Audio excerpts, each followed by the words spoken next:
윤 작가 주석 TV 채널을 시청하시는 분들께 먼저 권고의 말씀을 드립니다. 성경이 오점이 없는 창조자 하나님의 말씀임을 증명하는 근거는 바로 성경의 예언입니다. 인류 역사에는 예언이 성취된 연대기가 기록되어 있습니다.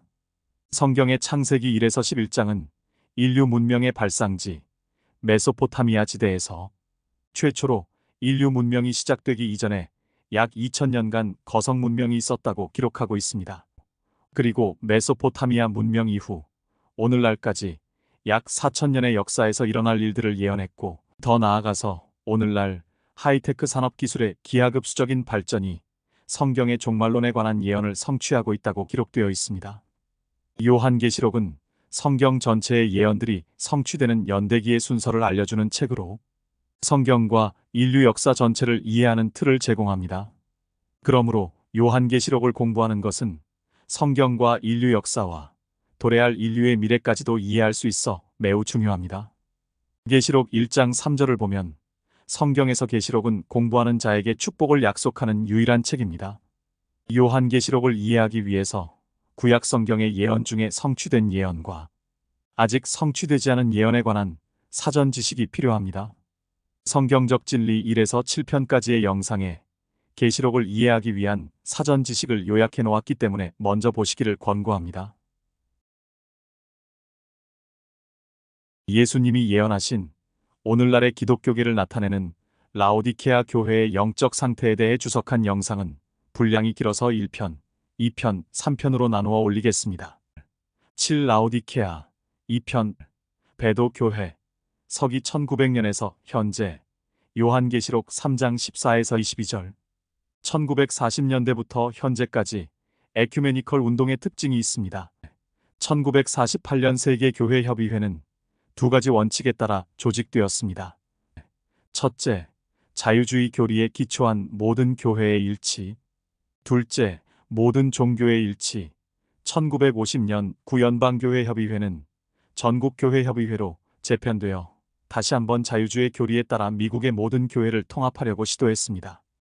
그 결과 오늘날 유형 교회는 주로 배교했습니다. 보수적인 교단들 사이에서도 학교를 인수하고 강단에 자유주의 목사를 공급하는 것에서 이미 배교의 위협을 볼 수 있습니다. 한때 강세를 보였던 남침례교도 이러한 추세에서 벗어나지 못했습니다. 그러나 다행히도 90년대 10년 동안 이러한 추세는 반전되었습니다. 최근에는 완전히 새로운 국면이 배도에 접어들었습니다. 이전 단계는 파괴적인 부정이 특징이었습니다. 새로운 단계는 신앙의 근본을 확인한다고 주장하지만 성경이 더 이상 신성한 진리를 결정하는 최종 권위가 아니라 경험도 똑같이 유효하다는 점에서 패러다임의 변화를 가져왔습니다. 실제로는 성경보다 체험이 우선합니다.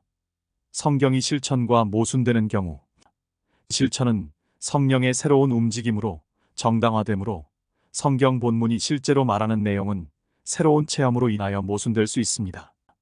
이것은 하나님의 진리를 부정하는 훨씬 더 영적인 방법이기 때문에 훨씬 더 기만적입니다. 옛 배도는 언어적인 파괴적인 부인으로 특징 지어졌습니다. 새로운 배도는 실제적인 파괴적인 부인으로 특징 지어집니다. 그 결과 바울이 에베소서 4장 8에서 16절에서 경고한 대로 많은 사람이 교리의 모든 바람에 이리저리 흔들리고 영적으로 완전히 불안정한 상태에 빠지게 되는 기이하고 다양한 교리가 생겨났습니다.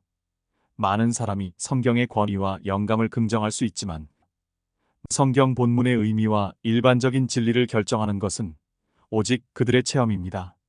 새로운 배교는 옛 배교와 동일한 열매를 맺었습니다. 그들은 새로운 물결에 동참하지 않는 사람들을 조롱하고 또는 그 물결에 휩쓸려가고 있는가 교회와 가족을 분열시키는 분열을 일으켰습니다. 진리를 판단하는 올바른 방법은 다른 사람의 체험에 의존하지 말고 먼저 하나님의 말씀으로 가는 것입니다. 또한 성경은 신앙, 우리가 믿는 것과 실천, 행동과 경험 등의 모든 문제에 대한 최종적이고 유일한 권위가 되어야 합니다.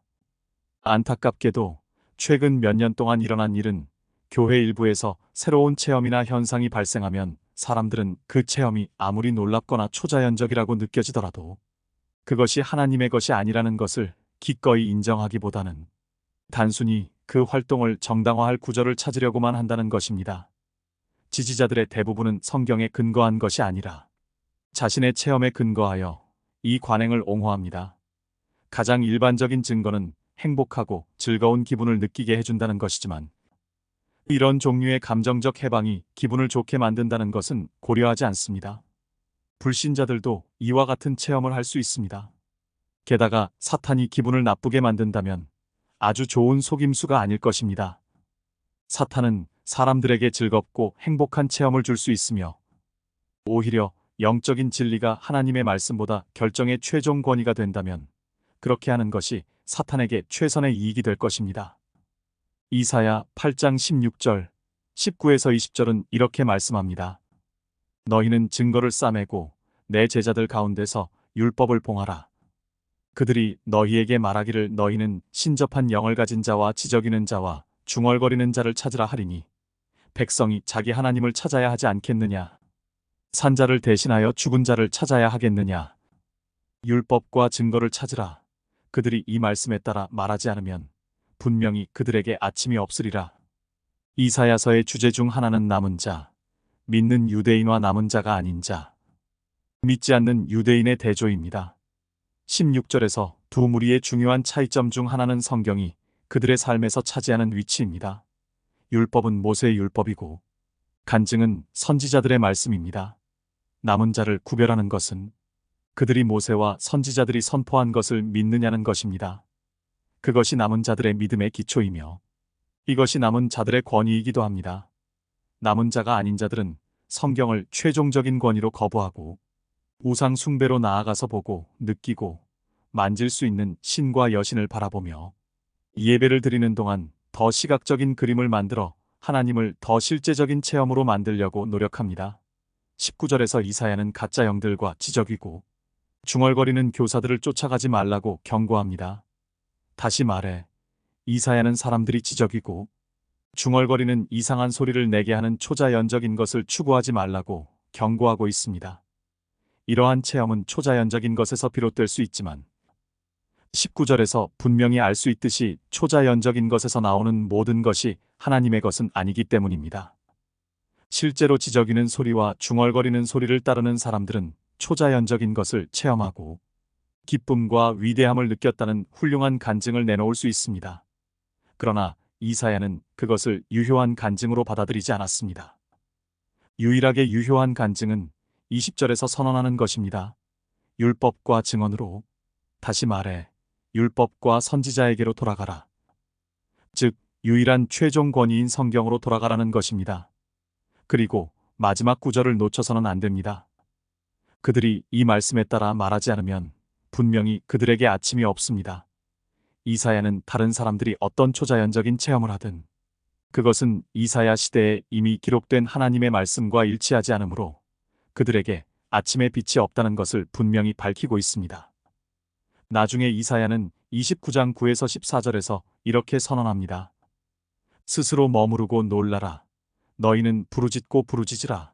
그들이 취하나 포도주로 인한 것이 아니며 그들이 비틀거리나 독주로 인한 것이 아니라 이는 여호와께서 깊은 잠의 영을 너희에게 부어주사 너희의 눈을 감기게 하셨음이니 그가 선지자들과 너희 치리자들과 선견자들을 가리셨느니라. 모든 환상을 너희에게 마치 봉인된 책의 말과 같이 되었으니 사람들이 그것을 유식한 자에게 건네주며 말하기를 청컨대 이것을 읽으라 하나 그가 말하기를 나는 무식하다 하느니라. 그러므로 여호와께서 말씀하시기를 이 백성이 입으로는 나를 가까이하며 그들의 입술로는 나를 존경하나 그들의 마음은 내게서 멀리 떠났으며 나를 향한 그들의 두려움도 사람들의 법규로 가르친 것이라. 그러므로 보라. 내가 이 백성 가운데서 놀라운 일을 추진하리니 놀라운 일과 이적이라. 그들의 현자들의 지뢰가 없어지고 그들의 총명한 자들의 명철이 숨겨지리라 하셨도다. 이사야는 사람들이 어떻게 영적으로 눈이 멀어 영적 소경이 되어 비틀거리게 될지 예언하면서 자신의 말을 소개합니다. 9절. 그들은 분명히 술에 취한 것처럼 비틀거릴 것이지만 술은 아닙니다. 사람들은 영적으로 소경이 되어 영적 어둠 속에서 더듬거리고 있으며 영적으로 볼 수 있는 눈이 없습니다. 이사야는 이 모든 것이 하나님의 심판으로 인해 일어난 일이며 단순히 우연이나 우연의 일치가 아니라고 지적합니다. 10절 사람들이 이사야의 이전 훈계 8장 20절을 따르지 않아 영적 어두움에 빠졌기 때문에 영적 잠에 빠져 선지자들의 말을 이해할 능력이 없게 된 것입니다. 그 결과 이사야와 그 이전에 온 선지자들의 모든 예언은 백성들에게 봉인된 책이 되어버렸습니다. 11절 비록 배운 사람에게 이러한 것들을 이해할 수 있는 능력과 훈련을 받았음에도 불구하고 지적이고 중얼거리는 것을 추구하기로 선택했기 때문에 배운 사람에게도 예언은 더 이상 이해할 수 없는 봉인된 책과 같은 것이 되었습니다. 영적 진리를 이해하는 데 있어 훈련받지 않고 배우지 않은 사람과 같았으며 12절 훈련받고 배운 사람도 훈련받지 않고 배우지 않은 사람과 마찬가지로 하나님의 말씀을 이해하는 데 있어 무능력하고 무능했습니다. 그러나 이 사람들은 겉으로는 종교적이고 영적인 것처럼 보입니다. 13절 그들은 입으로는 계속 하나님께로 향하고 입술로는 하나님을 공경하지만 마음은 하나님으로부터 멀리 떨어져 있습니다.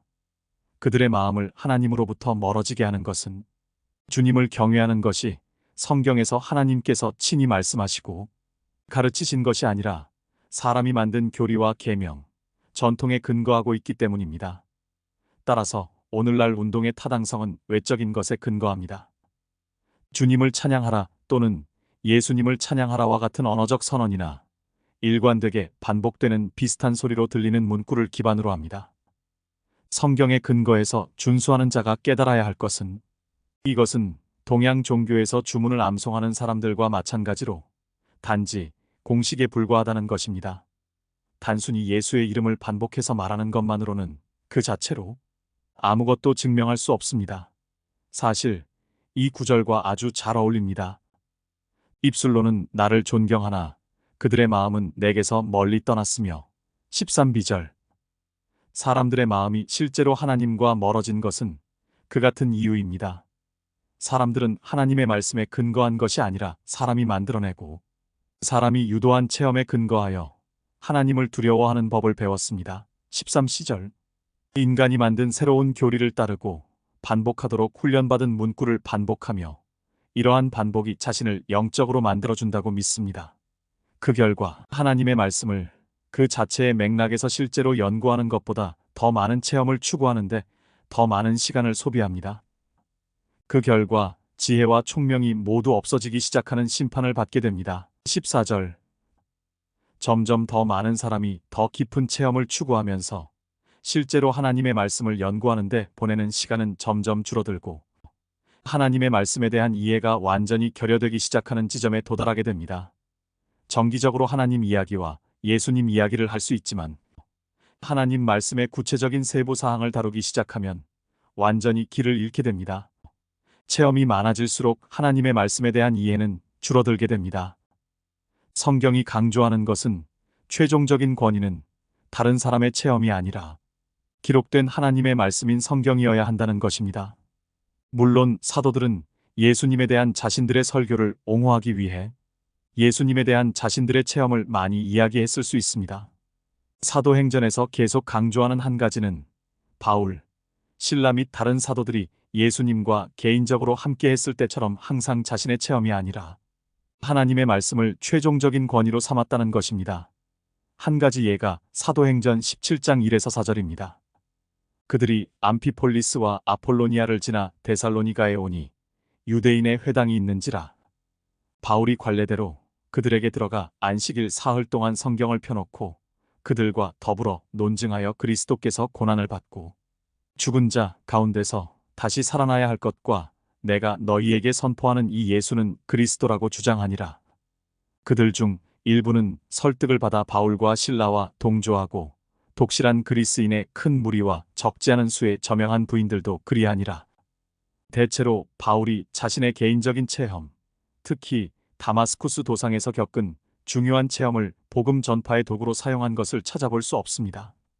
바울에게 최종적인 권위는 자신의 체험이나 간증이 아니라 성경이어야 했고, 따라서 성경이 그의 증거의 초점이었으며 그것이 많은 사람을 설득한 것입니다.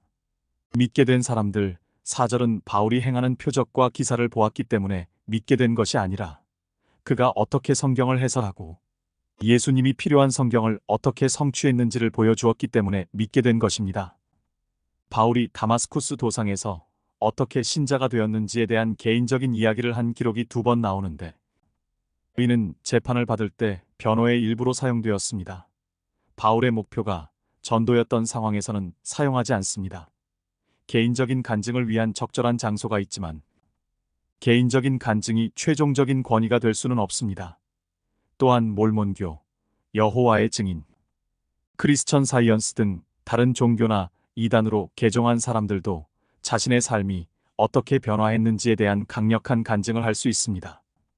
그 때문에 여기서도 최종적인 권위와 기준은 기록된 하나님의 말씀이어야 합니다. 간증이 자신의 주장이나 신념의 진위 여부에 대한 최종 증거가 될 수 없습니다. 또 다른 예는 사도행전 18장 28절입니다. 그가 유대인들을 강력하게 논박했고 공개적으로 예수가 그리스도라는 것을 경전으로 보여주었습니다. 이것은 아폴로에 대해 말하는 것입니다. 그가 말한 모든 것은 기록된 것에 근거한 것이었습니다. 불신자들에 대한 반박은 표적과 기사가 아니라 성경에 근거한 것이었습니다. 사도행전 28장 23에서 24절에서 또 다른 예를 찾을 수 있습니다. 그 후 그들이 그와 나를 정하여 많은 사람이 그의 숙소로 찾아오니 그가 아침부터 저녁까지 강론하며 하나님의 나라를 증거하고 또 모세의 율법과 선지자의 글로써 예수에 관하여 그들을 설득시키더라. 그 중에는 그가 말한 것을 믿는 사람들도 있고 또 믿지 아니하는 사람들도 있어서 여기서도 바울이 사용한 것은 경험이나 표적과 기사가 아니었습니다. 바울이 사용한 것은 성경이었습니다. 바울은 자신이 가르치고 설교하는 내용을 증명하기 위해 당시 기록된 성경인 율법과 선지서에 초점을 맞추었습니다. 그 결과 어떤 사람들은 믿었고 어떤 사람들은 믿지 않았지만 믿는 사람들은 기록된 하나님의 말씀에 대한 설명을 근거로 믿게 되었습니다. 사도행전의 증언 외에도 체험이 아닌 성경에 초점을 맞춘 좋은 예는 베드로후서 1장 16에서 21절에 나오는 베드로의 말입니다. 우리가 우리 주 예수 그리스도의 능력과 오심을 너희에게 알게 한 것은 교묘하게 꾸며낸 이야기를 좇은 것이 아니라 그의 위엄의 목격자들이었기 때문이라. 지극히 큰 영광으로부터 이러한 음성이 그에게 들려오기를 이는 내 사랑하는 아들이요 그 안에서 내가 매우 기뻐하노라 하실 때에 그가 하나님 아버지로부터 존귀와 영광을 받으셨느니라.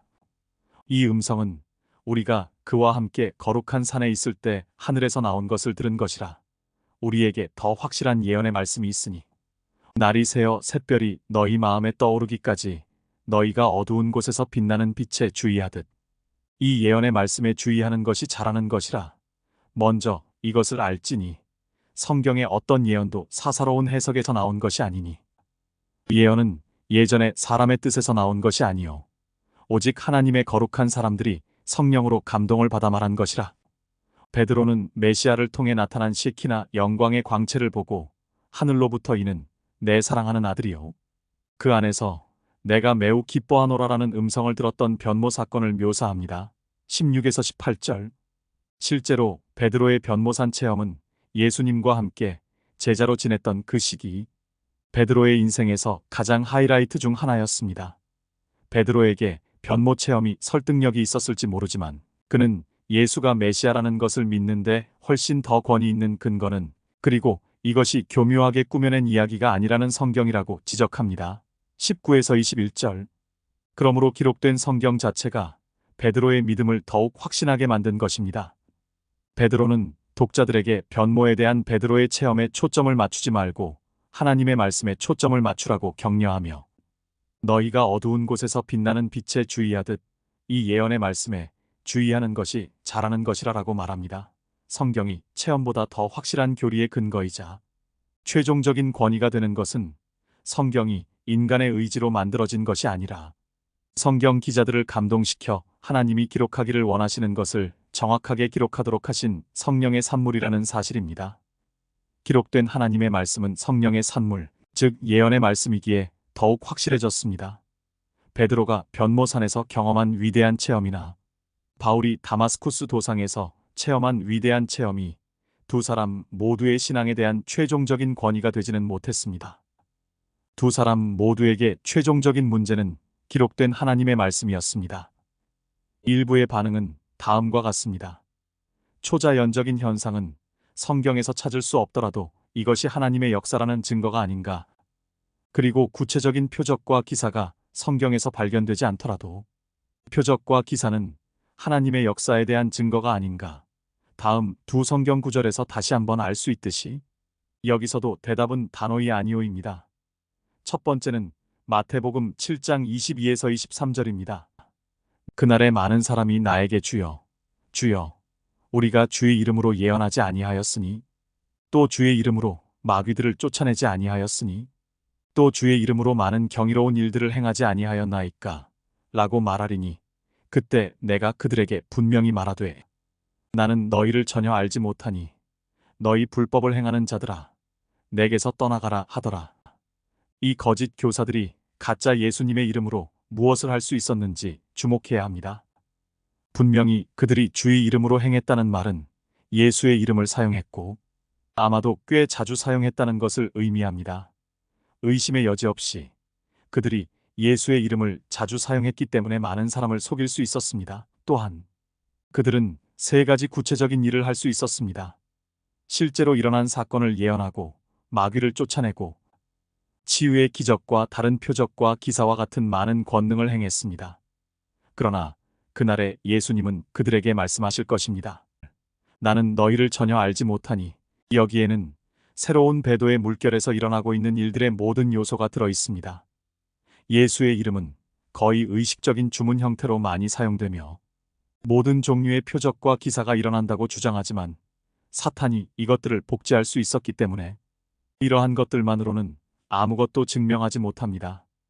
여기서도 모든 신앙과 실천의 최종 기준, 최종 권위의 원천, 최종 기초로서 기록된 하나님의 말씀으로 돌아가는 것이 중요합니다. 이와 같은 영역의 또 다른 예는 고린도후서 11장 3에서 4절 및 13에서 15절입니다. 그러나 나는 뱀이 간교함으로 하와를 유혹한 것 같이 너희 마음도 그리스도를 향한 단순함과 순결함에서 타락할까 두려워하노라. 만일 누가 와서 우리가 전하지 아니한 다른 예수를 전파하거나 너희가 받지 아니한 다른 영을 받거나 너희가 받지 아니한 다른 복음을 받으면 너희는 그를 견디는 것이 마땅하니라. 그런 사람들은 거짓 사도요 미혹하는 일꾼이며 자신을 그리스도의 사도로 가장하는 자들이기 때문이라. 사탄조차도 자신을 빛의 천사로 가장하기 때문에 놀랍지 않음이라. 그러므로 사탄의 사역자들도 자신을 의의 사역자로 꾸미는 것은 큰일이 아니니라. 그들의 종말은 그들의 행위대로 될 것이니라. 바울은 사탄이 하와를 속일 수 있었던 것처럼 고린도 교회의 신자들도 하와처럼 사탄에게 직접 속지는 않더라도 사탄의 사역자들로 인하여 속을 수 있다는 사실을 강조합니다. 3절 고린도 교회는 선정주의, 표적과 기사, 체험적인 것에 깊이 관여하고 있었다는 점을 명심해야 합니다. 고린도 교회는 삶의 많은 부분을 체험과 초자연적인 것에 기반을 두었기 때문에 거짓 교사들의 미혹에 쉽게 노출되었습니다. 바울은 4절에서 다른 예수, 다른 복음, 다른 영이라는 세 가지를 다른 단어로 분류합니다. 그러나 그리스어에는 두 가지 다른 단어가 있는데 둘 다 다른을 의미하지만 약간 다른 의미의 음영을 지니고 있습니다. 첫 번째 용어는 같은 종류의 다른을 의미하고 두 번째 용어는 다른 종류의 다른을 의미합니다. 4절을 그리스어에서 조금 더 문자 그대로 번역하면 다음과 같이 읽을 수 있습니다. 만일 오는 자가 우리가 전하지 아니한 같은 종류의 다른 예수를 전하거나 너희가 받지 아니한 다른 종류의 다른 영을 받거나 너희가 받지 아니한 다른 종류의 다른 복음을 받으면 너희는 그를 피하는 것이 좋으리라. 바울이 말하는 것은 제시되는 복음이 다른 종류의 다른 복음이며 그 근원은 다른 종류의 다른 영이라는 것입니다. 그러나 제시되는 예수는 같은 종류의 다른 예수, 즉 신약 성경의 예수처럼 들리고 예수처럼 보이지만 교묘히 위장한 위조품입니다. 미혹의 역사를 조장하는 데 사용되는 이름이 예수의 이름이라는 점에 유의해야 합니다. 예수이지만 교묘하게 위장된 위조 예수님이므로 하나님의 말씀으로 판단하지 않는 사람은 매우 쉽게 속을 수 있습니다. 바울은 다른 예수를 전파하는 사람들이 거짓 사도임을 분명히 밝힙니다. 13절.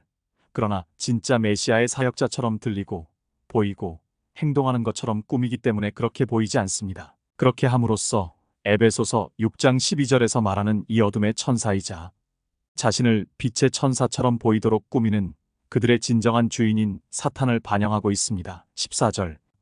바울은 사탄이 자신을 빛의 천사처럼 보이도록 꾸민다면 분명히 사탄의 사역자들도 자신을 의의 사역자처럼 보이도록 꾸밀 것이지만 결국에는 심판을 받게 될 것이기 때문에 이것이 놀라운 일이 아니라고 말합니다. 15절. 다시 말하지만 사탄은 자기 사역자들이 의심의 여지 없이 경기장 밖으로 쫓겨나면 특히 신자들을 대상으로 하는 속임수 작업은 그다지 성공하지 못할 것입니다. 미혹하는 일을 수행하려면 다른 이름이 아니라 예수님의 이름에 초점을 맞춰야 합니다. 그러나 찬양, 영광 등과 같은 단어의 맥락에서 예수라는 이름을 단순히 사용하는 것만으로는 그 사람의 사역을 인증할 수 없으며 인증해서는 안 됩니다. 여기서도 최종적인 권위는 체험, 표적과 기사, 특이한 활동 또는 이상한 소리가 아니라 성경이어야 합니다. 성경이 창조주 하나님의 말씀임을 증명해 주는 것은 바로 예언입니다. 구독과 알림을 설정해 놓으시면 매주 일요일 오후 7시에 올리는 요한계시록 주석을 보실 수 있습니다. 요한계시록은 구약 성경의 모세오경과 예언서들 그리고 신약 성경에 흩어져 있는 모든 예언 중에 이미 성취된 예언들과 오늘날 현재 성취되고 있는 예언들과 성취가 임박한 예언들을 구별하는 틀을 제공합니다.